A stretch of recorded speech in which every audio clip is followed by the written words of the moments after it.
ರಾಜ್ಯ ಕಾಂಗ್ರೆಸ್ನಲ್ಲಿ power sharing ಚರ್ಚೆ ಜೋರಾಗ್ತಾ ಇದೆ. 2.5 ವರ್ಷದ ಮಾತುಕತೆ ಆಗಿದ್ರೆ ಬಹಿರಂಗಪಡಿಸಲಿ. ಬಹುತೇಕ ಶಾಸಕರು ಸಚಿವರದ್ದು ಒಂದೇ ಧ್ವನಿಯಾಗಿದೆ. ಗೊಂದಲಕ್ಕೂ ಕೂಡ ಕಾರಣವಾಗ್ತಾ ಇದೆ ವಿಚಾರ. ಅನಿವಾರ್ಯವಾಗಿ ಪವರ್ ಶೇರ್ ವಿಚಾರ ರಿವೀಲ್ ಆಗೇ ಬಿಡುತ್ತಾ? ಎಲ್ಲರ ನಿರ್ಧಾರ ಆದಮೇಲೆ ಬಹಿರಂಗವಾಗುತ್ತಾ ಅಥವಾ ಮೊದಲೇ ಹೊರಬರುತ್ತಾ?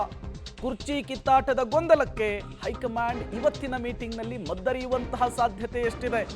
ಎಲ್ಲ ವಿಚಾರಕ್ಕೆ ಸಂಬಂಧಪಟ್ಟಂತೆ ನಾವು ನಿಮಗೆ ಮಾಹಿತಿಯನ್ನು ಕೊಡ್ತಾ ಹೋಗ್ತೀವಿ.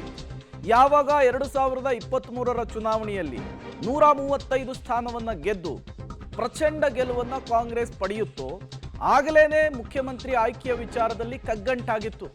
ಸಿಎಂ ಡಿಸಿಎಂ ದೆಹಲಿಯಲ್ಲಿ ಹೋಗಿ ಠಿಕಾಣಿ ಕೂತು ಹಿಡಿದಿದ್ರು. ಇಬ್ಬರನ್ನೂ ಕೂಡ ಸಮಾಧಾನಪಡಿಸಿ ಪರಿಸ್ಥಿತಿಯನ್ನ ನಿಭಾಯಿಸುವಂತಹ ನಿಟ್ಟಿನಲ್ಲಿ ಆ ಸಂದರ್ಭದಲ್ಲಿ ಕಾಂಗ್ರೆಸ್ ವರಿಷ್ಠರು ಸಕ್ಸಸ್ ಆಗಿದ್ರು. ಯಾವಾಗ 2.5 ವರ್ಷ ತುಂಬಿತೋ ಈಗ ಪರಿಸ್ಥಿತಿ ಮತ್ತಷ್ಟು ಜಟಿಲಗೊಂಡಿದೆ.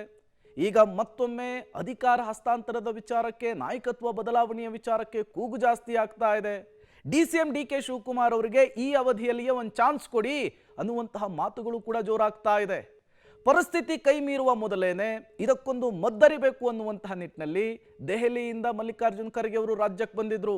ಪರಿಸ್ಥಿತಿಯನ್ನು ಸುಧಾರಿಸುವಂತಹ ಪ್ರಯತ್ನ ಮಾಡಿದ್ರು. ಅವ್ರಿಗೆ ಗೊತ್ತಾಯಿತು ಇದು ನನ್ನ ಕೈಯಲ್ಲಿ ಆಗಲ್ಲ ಅಂತ ಹೇಳಿ. ಈಗ ಚೆಂಡನ್ನ ಗಾಂಧಿ ಕುಟುಂಬದ ಮುಂದಿಟ್ಟಿದ್ದಾರೆ.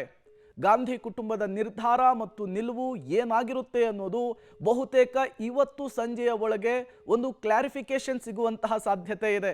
ಇವತ್ತಿನ ಮೀಟಿಂಗ್ನಲ್ಲಿ ವರಿಷ್ಠರ ಚಿತ್ತ ಯಾವ ಕಡೆ ಇದೆ ಅನ್ನೋದಕ್ಕೂ ಕೂಡ ಒಂದು ಸ್ಪಷ್ಟತೆ ಸಿಗುವಂತಹ ಸಾಧ್ಯತೆ ಇದೆ. ಹಾಗಾಗಿಯೇ ಇವತ್ತಿನ ಮೀಟಿಂಗ್ ತುಂಬ ಕ್ರೂಷಿಯಲ್, ತುಂಬ ಮುಖ್ಯ ಅನ್ನುವಂತಹ ಮಾತುಗಳು ಕೂಡ ಕೇಳಿ ಬರ್ತಾ ಇದೆ.